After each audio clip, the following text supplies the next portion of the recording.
Bonjour à tous et bienvenue dans la Société des Jeux. Moi c'est Lutin et après des projets présentés la semaine dernière mais annulés, je frissonne un peu en espérant ne pas être l'oiseau de mauvais augure pour les rares projets de cette semaine.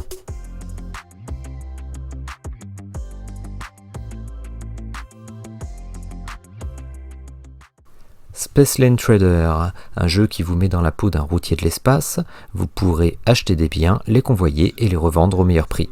Compétitif, de 1 à 4 joueurs, pour des parties de 90 à 120 minutes.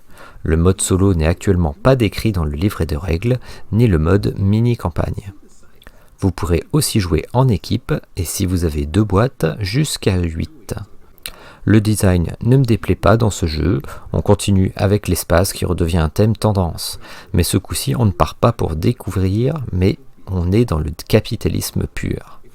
Plusieurs vaisseaux sont disponibles avec des caractéristiques propres de vitesse, de chargement, d'attaque et de défense, et ces vaisseaux sont améliorables grâce à un marché. Lors de vos arrêts sur des planètes, des événements seront tirés au sort, donc il y aura forcément un gros aspect chance, avec potentiellement un contrôle par la douane. Outre cela, et je trouve que c'est le petit plus, il y a un tableau des demandes de matières premières et marchandises qui évolue au fil de la partie.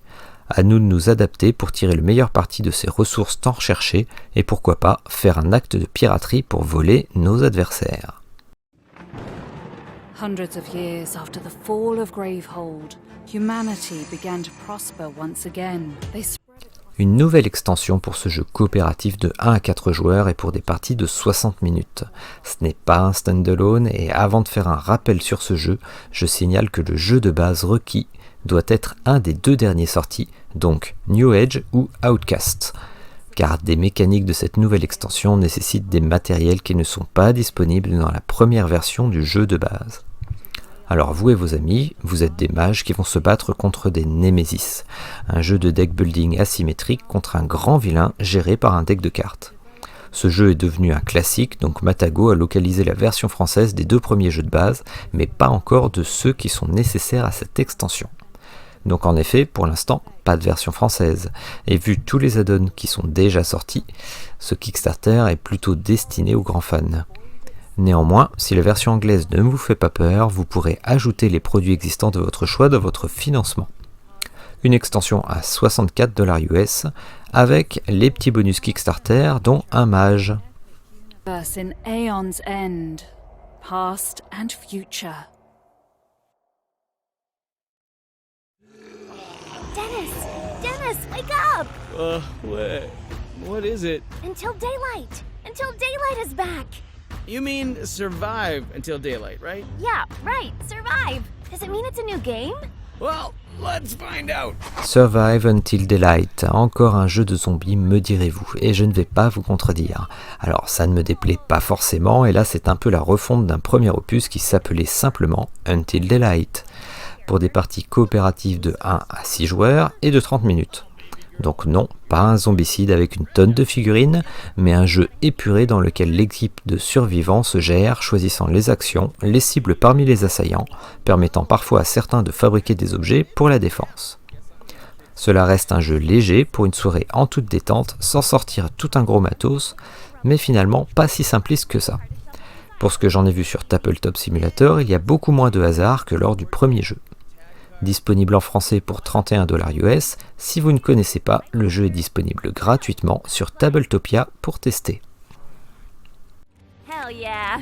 Let's do this. Hey, and look, there's even a story mode expansion now? Does it mean we can play? Space. It's much cuter than we thought.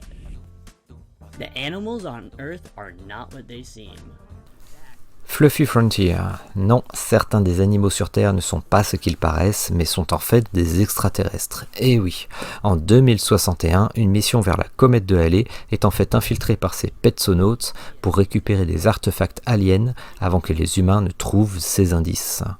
Un pitch déjanté pour 2 à 4 joueurs, pour des parties de 30 à 60 minutes dans un jeu de programmation d'action dans lequel vous allez récolter des ressources puis planifier des recherches. La direction artistique est simple et j'adore le chat de Schrödinger en personnage jouable dans sa boîte. Malheureusement, ces personnages ne sont pas symétriques, alors que j'aurais facilement vu des bonus ou malus, notamment pour un personnage comme celui-ci. C'est un jeu compétitif étonnant vu le thème, les animaux étant tous partis dans le même vaisseau et on compte les points de découverte à la fin. Le jeu est à 49 €, sachant qu'il n'est prévu qu'en anglais, et si vous passez par hasard par le Spiel à Essen en 2023, vous pouvez récupérer votre copie. Time runs out. Make that time count. And may the fluff be with you. First in Flight, avez-vous envie de voler, d'être le premier à le faire? Eh bien ce jeu vous met dans ce contexte au début du XXe siècle pour devenir le premier à voler. Le duo à l'origine de ce jeu est celui qui a proposé À la recherche de la planète X.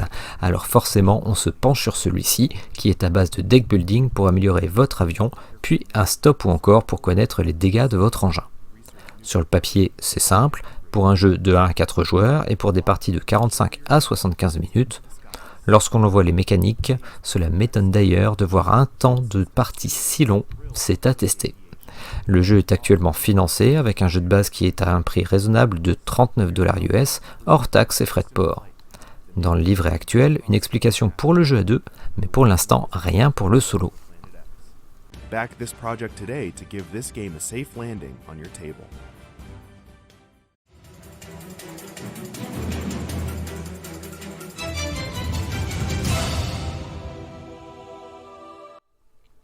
Bon, ok, ce n'est pas vraiment un jeu, mais un casse-tête, ou comme les créateurs le disent, un escape room dans une boîte. 2 nouveaux puzzles dans ce Kickstarter. Je n'ai pas testé les précédents, mais je voulais les présenter car je trouve que ce sont 2 beaux objets pour des passionnés, voire même de beaux cadeaux. Cela peut paraître un peu cher, avec le procès de Camelot à 37 € et le labyrinthe de Cambridge à 45 €. Mais ça méritait sa petite présentation de notre vidéo de la semaine.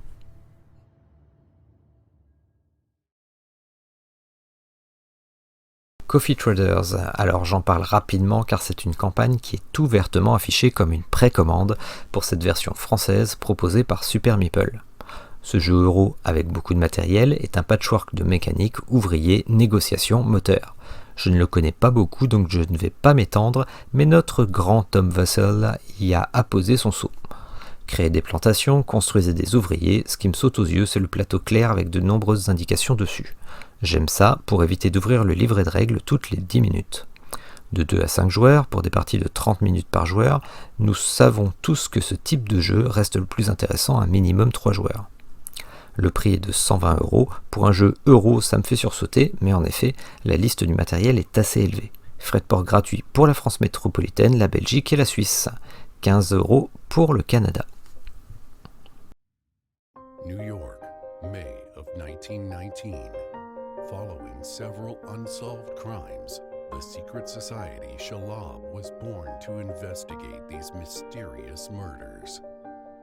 Despite years of trying to solve them efficiently, these... Enigma, un jeu d'investigation qui se veut rejouable, jouable en compétitif ou coopératif. Cela peut être attirant avec ce jeu nous proposant 2 scènes de crime pour 1 à 4 joueurs avec une version française. Le projet utilise des empreintes sur les cartes, un peu de réalité virtuelle en utilisant votre téléphone, mais le gameplay n'est pas très détaillé et j'ai peur que l'on se lasse. On doit choisir au début un suspect, un emplacement, une arme, un peu dans le même principe qu'un Cluedo. Ensuite, des cartes de la scène de crime doivent être résolues, puis on utilise des matériels pour la comparaison d'empreintes, des emplacements sur une carte que l'on peut visualiser en réalité virtuelle. À voir si cela vous intéresse pour un jeu de base à 49 €. Et voilà, encore une fois, des alertes sur ce mode de financement, avec pas mal d'annulations, des sociétés qui hésitent, et même certaines qui ont décidé de ne plus faire de Kickstarter, GameFund ou autre, c'est officialisé par Funforge dans un communiqué. Alors à voir pour la suite, backez intelligemment, mais surtout jouez bien ou même recyclez vos jeux. A bientôt dans la Société des Jeux.